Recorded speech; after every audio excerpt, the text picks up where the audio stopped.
This week on Ebert and Roeper, hobbits come to life in The Lord of the Rings, The Fellowship of the Ring. Also, Billy Bob Thornton and Halle Berry get involved in Monsters Ball. And Will Smith floats like a butterfly and stings like a bee in Ali.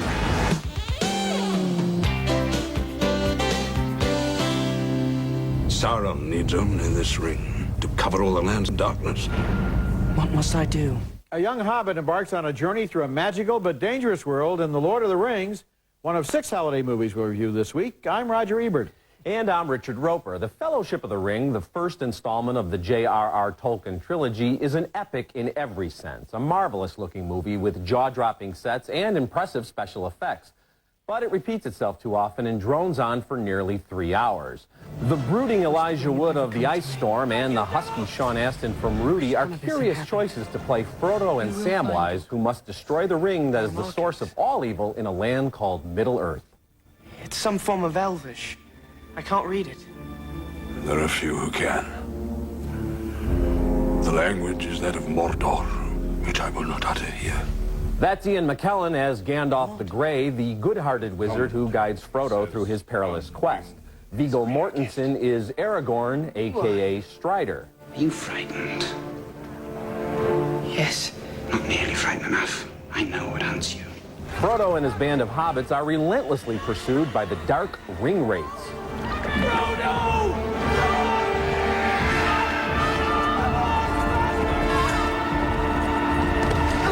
Tolkien's Lord of the Rings books have enchanted tens of millions of readers, but as a movie, The Fellowship of the Ring gets bogged down under the weight of all those mystical speeches and self-consciously quirky characters. You've got 9 members of the Fellowship, dueling wizards. You've got an elf princess played by Liv Tyler, an elf queen played by Cate Blanchett. Just too many characters for me to care about. On and on it goes, only to reach an abrupt non-ending straight out of a Saturday afternoon serial. So you're giving it a thumbs down? I'm giving it thumbs down.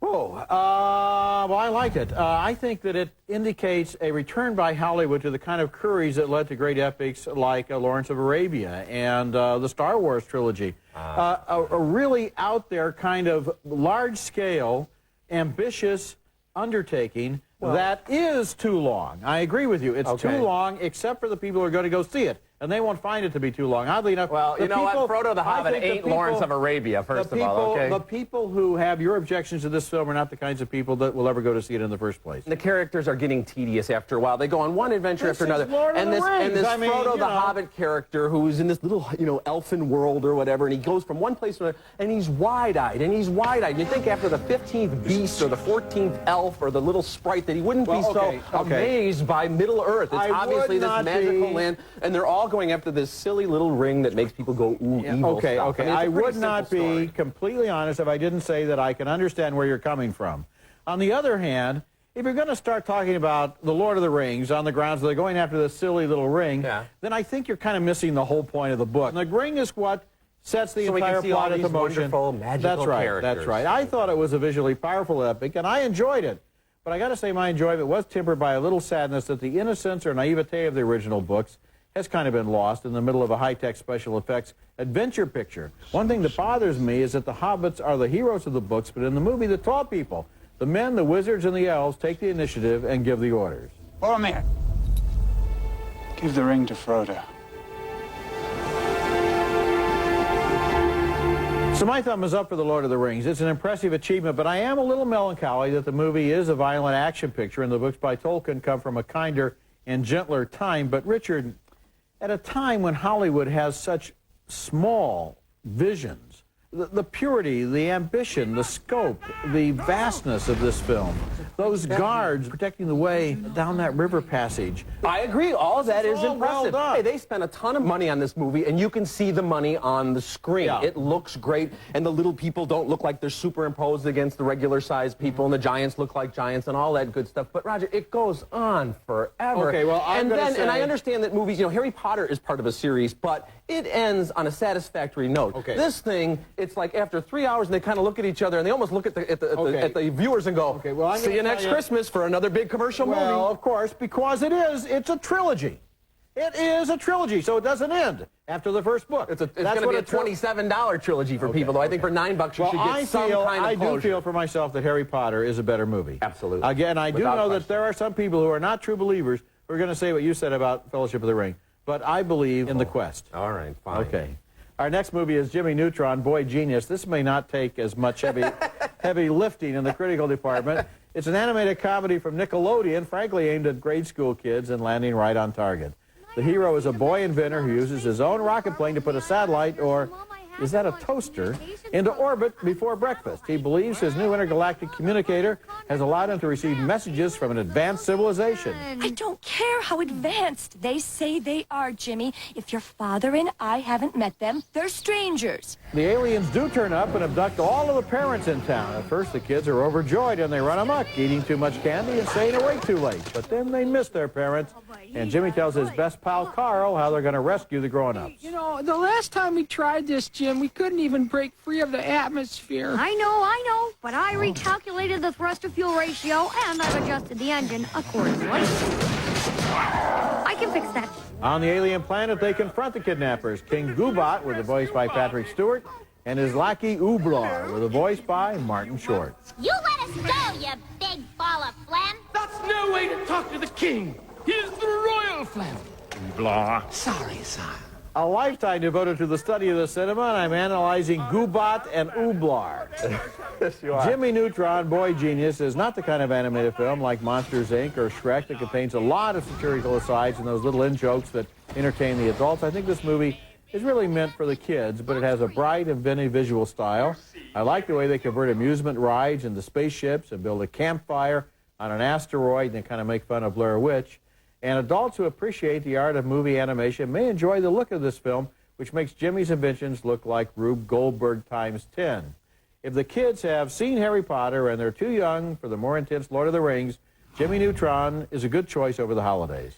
Yeah, I'll give it a thumbs down. I don't have any animosity toward the film, but I just thought when they went into the outer space adventure, it just got so silly, and it didn't really go anywhere, and it just kind of lay dead there. I like the opening stuff, and I like the little interaction between the kids at school and the bully and the, you know, the kind of nerdy best friend, and I like the stuff among the kids. As soon as they left the planet, though, I just thought, oh, they could, it's kind of uninspired, I thought. Oddly enough, the sight of those spaceships made out of amusement rides, going across the field of stars, the Ferris wheel, and the octopus ride in intergalactic space was kind of, I don't know, kind of wonderful. I thought the kind of simplistic animation was really brought out in those scenes, and it was better just to keep it at home. So I gave it kind of a, you know, it's okay for little kids, but I'm giving it thumbs down. Okay. Okay, coming up later in the show, Tim Allen regains his self-respect in Joe Somebody. Yeah! And coming up next, Will Smith takes on his biggest role yet in Ali.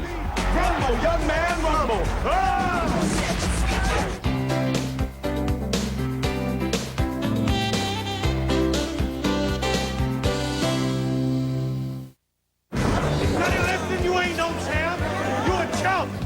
Like a butterfly, sting like a bee. Ah! Rumble, young man, rumble. That's Will Smith with the most elaborate impersonation you're ever going to see of the man formerly known as Cassius Clay in the film titled simply Ali.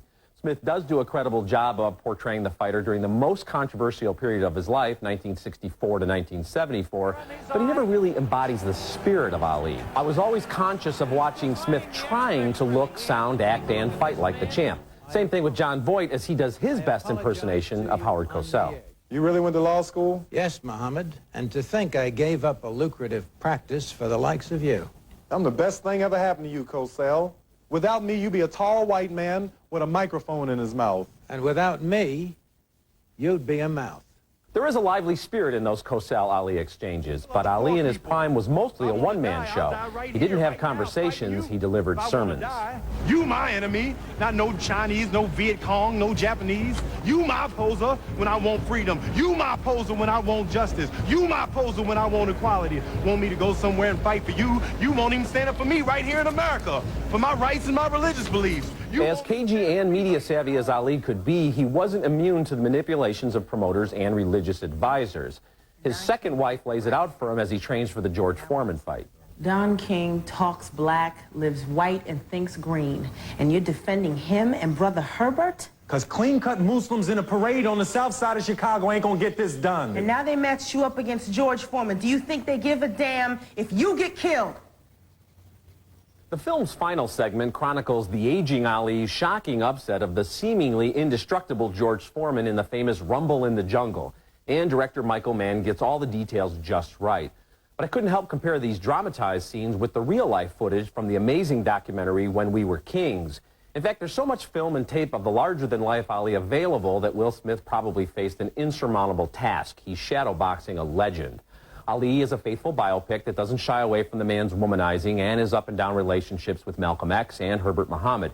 It's good, but Ali himself was the greatest. So a reluctant, kind of mild thumbs up for this. I'm giving it a thumbs down. I thought this movie wasn't even finished. It looked to me more like a rough cut than like a finished film. And if you think Lord of the Rings is long, objectively, this movie is twice as long. It goes on and on and on. There's one scene in Zaire when he gets up in the morning to go out running, and he runs past, you know, down streets and past trees and past people, and the music plays, and it goes on and on and on until I'm thinking, you know, this is what they shot, and then when they got into the editing room, didn't they just think that maybe 30 seconds of it would be enough? And the movie is very unfocused. It's not really pulled together. It just seems like a rough draft of a film. Well, that's why I say reluctant, because it almost lost me as it went on and on. But I do think Will Smith is good, not great. But I was hoping for more from Michael Mann. I don't have a problem with the performance. I like Will Smith. I like John Voight. I like Jamie Foxx as Bundini Brown.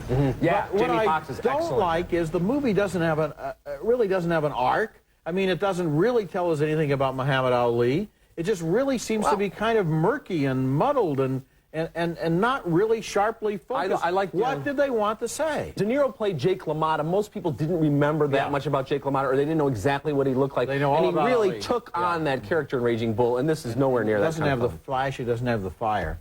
Coming up next, prison guard Billy Bob Thornton is attracted to Halle Berry, the widow of the man he has just put to death in Monsters Ball. About time for you to get off, isn't it? And looking ahead to next week's show, we'll each pick the best films of 2001. Well, what are you standing for?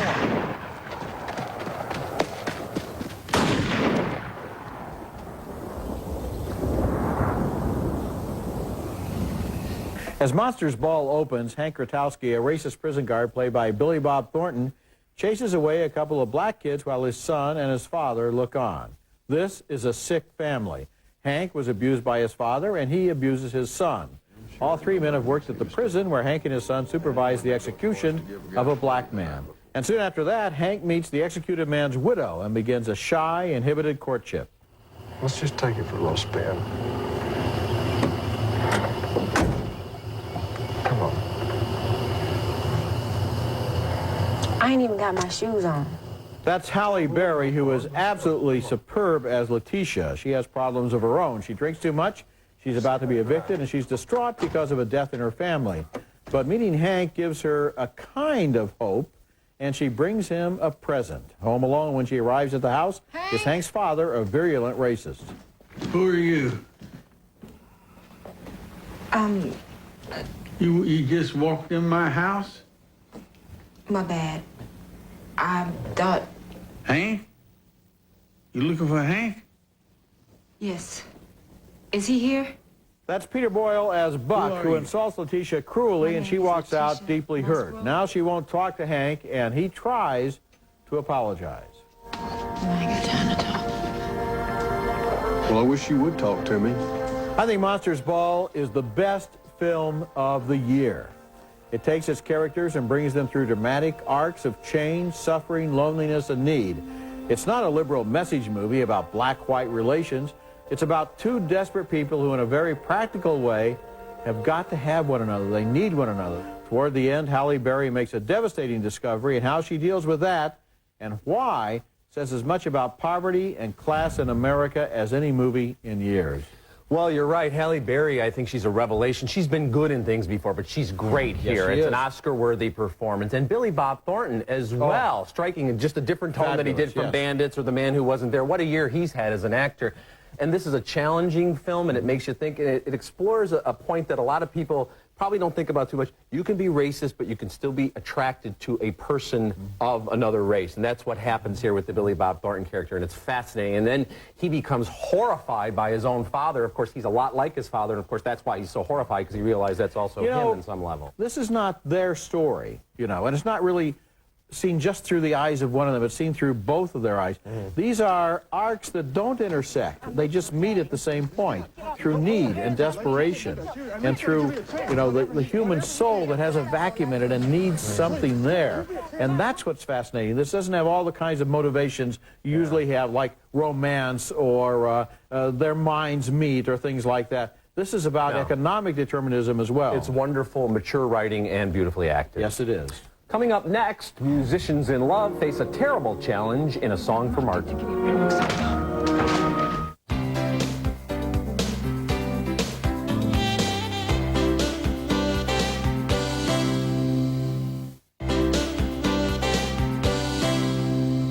Our next movie is A Song for Martin, directed by the acclaimed Swedish filmmaker Billy August. As it opens, a renowned symphony conductor and his first violinist begin to acknowledge the powerful mutual attraction that will forever change their lives. Sven Wollter is the intimidating and charming Martin who falls hard for Barbara, played with great depth by the late Vivica Seldahl. To the consternation of their friends and grown children, Barbara and Martin abandon their marriages and commit to this powerful and consuming romance. Martin, för helvete, jag glömde kulturministern. Låt mig slippa detta, du lovade. Jag vet, men det är för fan den viktigaste. Dessutom är det så klokt att spela första fiolen. Martin and Barbara settle into an idyllic partnership, but Barbara becomes worried when Martin shows signs of slowing down. Soon, Martin's forgetfulness is diagnosed as something much more serious, Alzheimer's. The descent is rapid and heartbreaking. Martin, titta här vad jag hittar i soptunnan. Alla koststämmorna helt förstörda. 3 dagars arbete till ingen nytta. Men jag vet att du inte kan rå för det. Jag vet att du inte har slängt dem i flit. Martin and Barbara are fully realized characters, and their romance is intriguing, if a bit rushed. But Martin is diagnosed very early in their marriage, and their lack of shared history lessens the impact of his tragedy. Now contrast that with the recently released Iris, where Alzheimer's shatters a 4-decade relationship. My other big complaint is with Barbara's behavior. On at least 5 occasions, she places Martin in situations bound to end in humiliating fashion. A Song for Martin is well acted. I thought the score was beautiful, but I'm giving it thumbs down due to the endlessly repetitive scenes of embarrassment. There's got to be a more graceful way of portraying the devastation of this disease. Whoa, I think this is a great movie, and I think it's a rebuke of Iris, which I was very offended by, as you probably remember. Yeah, this is a movie that really deals with Alzheimer's. It really deals with it. It deals with how hard it is, and how hard it is when you're alone with the other person, and when you have to see a person that you loved and they're not there anymore. This is the real movie about Alzheimer's and not Iris. Well, I'm not saying that it's not accurate in portraying it, but I was really just, you want to talk about offended, she keeps, you know, she puts him in public situations where she means well. No, she doesn't but, know. Okay, she the doesn't first know. or second time she might not know. The third or fourth time after he nearly drowns with her, and after they have a humiliation at the concert, and then she brings him to a all restaurant, of those things. and then you she can brings him to a explain all of restaurant, that. and you know, and you're cringing because you're going, my God, they're going to humiliate him again. That's not love. That's a stubborn denial of their circumstances. Anyone who has ever had to deal with Alzheimer's is going to look at this movie and just weep. It's so the acting is great, I will say that. Coming up next, Tim Allen undertakes some personal improvement in Joe Somebody.